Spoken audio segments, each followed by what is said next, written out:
Naghahanap ka ba ng classic, adventure scooter at cruiser motorcycle?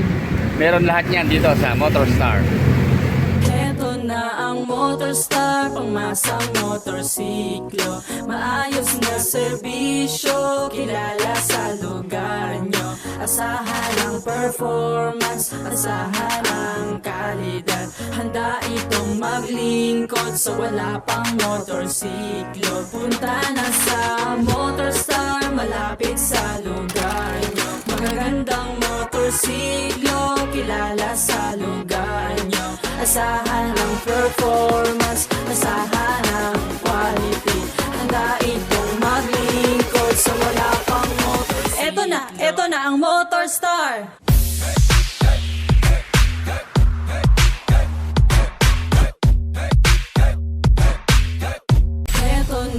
Motorstar, pangmasang motorsiklo. Maayos na serbisyo, kilala sa lugar nyo.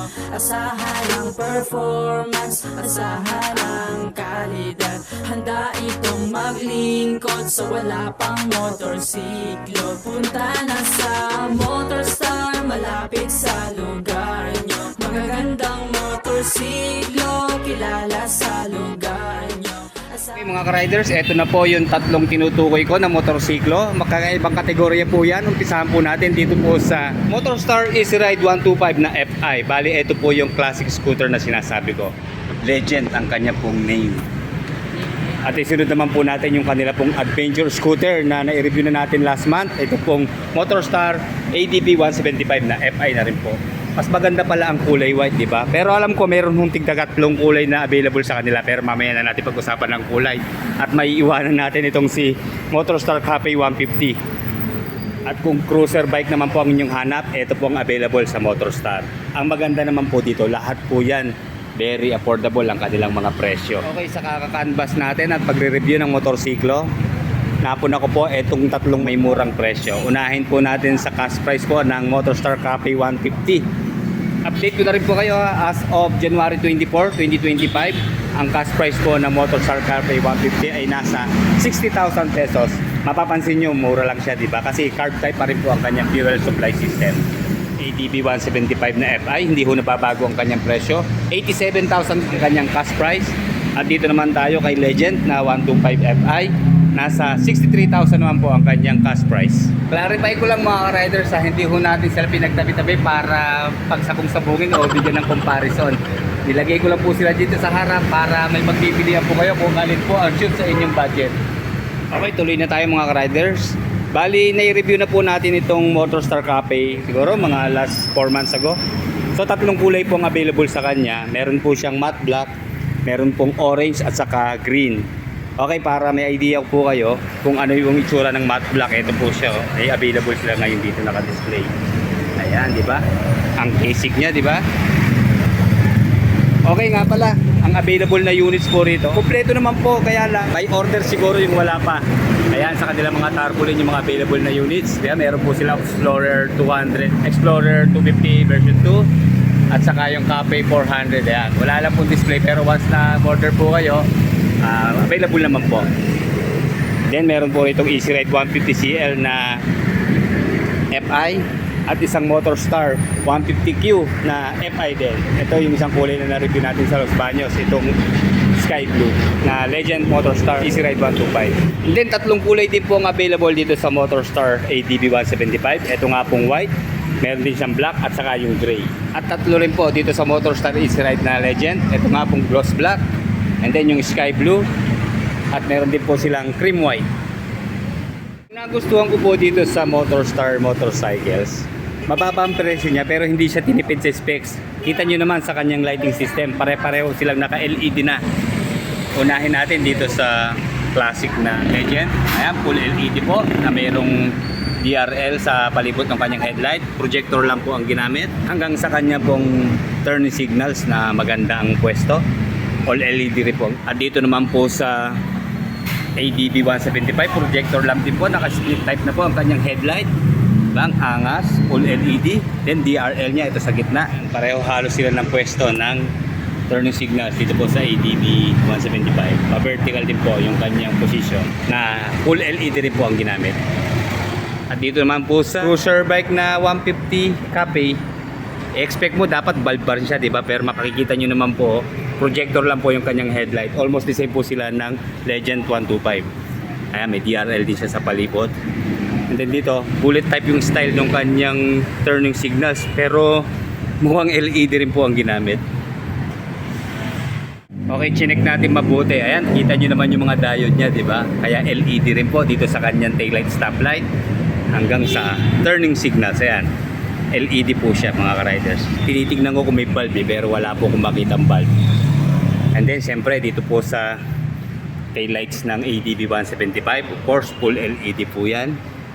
Nakabukod po yung kanyang turning signals na LED rin. And then, dito po sa Legend 125, okay, kitang-kita po yung kanyang mga diode sa loob. Pure LED sa kanyang stoplight, taillights at turning signals. Panalo talaga hanggang dito po sa kanyang meter panel. Kita nyo naman. Para siyang cellphone, di ba? Pa-vertical yung ayos ng kanyang panel. Pure digital po siya. At dito naman, para ka may tablet sa harapan. Dito sa ADB 175, pure digital din po siya. At dito, mapapagkamala mo siyang classic. Siyempre, yung mga luma, dapat analog pa rin, di ba? Pero dito, kitang-kita naman natin yung kanyang screen na bilog. Digital siya, mga ka-riders. Pero siyempre, dito po sa Cafe 150, dahil siya po ay naka-spoke wheels, tube type pa rin po yung kanyang gulong. Ang may size po na 90 by 70 by 17. And then, hindi ko po makita yung brand niya, pero made in China po siya. Okay, unahin na natin ang braking system po ng Motorstar Cafe 150. Single disc na meron po single piston caliper. And then telescopic fork na front suspension na meron pong rubber boot. And then 120 by 70 by 70 naman po ang kanyang rear tire. Chain drive po sa kanyang drive type. And then 5-speed manual transmission po ang Motorstar Cafe 150. And then naka-drum naman po dito sa rear brake. And then dual shock absorber na po sa kanyang rear suspension. And then dito naman po sa ADB 175, meron po siyang sukat ng gulong sa front na 110 by 80 by 14. And then naka-mag wheels po siya. Ang ginamit po na gulong dito sa ADB ay cordial tire. Of course, tubeless na po siya. And then telescopic fork din po ang kanyang front suspension. And then single disc na meron pong speed sensor, dual piston caliper. Dito naman po sa rear tire, 130 by 70 by 13 ang size. And then single piston caliper na naka-single disc din po sa kanyang rear brake. And then panalo sa kanyang rear suspension, di ba? Naka-subtank na po ang kanyang mga suspension na kulay gold. And then ang taas ng position ng kanyang pong muffler. Talagang adventure scooter po ito. And then pareho po ang sukat ng gulong ng Legend 125, front and rear 90 by 90 by 12. And then one shing tire po ang ginamit, tubeless tire.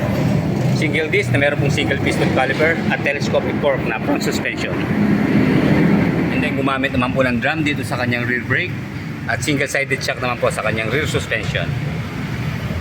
And then sa starting system po, pareho pong walang kickstart ang Legend 125 at ADB 175. Meron lang pong kickstart ay itong Cafe 150.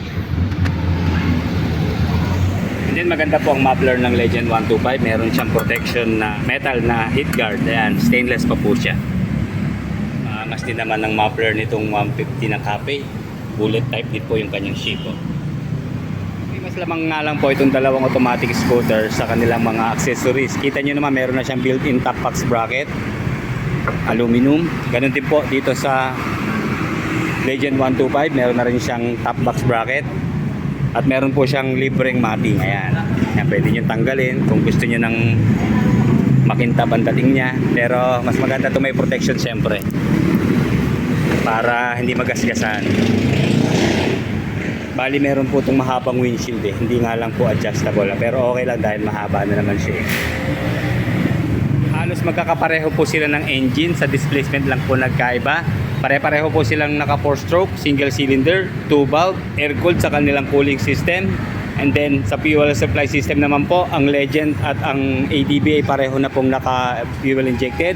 Carb type naman po sa Motorstar Cafe 150. 125cc po ang Motorstar Legend at 150cc naman po ang Cafe at 175cc naman po ang ADB ng Motorstar. Kaya obviously po, mataas po ang power at torque ng Motorstar 175. Okay, meron po siya maximum power na 11.5 horsepower at 8,000 RPM and maximum torque of 12.4 Nm at 5,000 RPM. And then kasunod po niya sa power and torque, itong si Capay 150. Meron po siya maximum power na 11 horsepower at 8,000 RPM and maximum torque of 11.5 Nm at 6,000 RPM. Dito naman po kay Legend 125, meron po siya maximum power na 8 horsepower at 7,500 RPM and 8.3 Nm of torque at 6,000 RPM. Meron po siyang 8 liters na fuel tank capacity at nasa 40 to 50 kilometers per 1 liter ang kanya naman pong fuel consumption. And then sa top speed po niya, maabot lang po ng 85 kilometers per hour. Lamang naman po si Capay 150 pagdating sa fuel tank, meron po itong 15 liters na full tank. And then sa kanya pong fuel consumption, nasa 35 to 40 kilometers per 1 liter.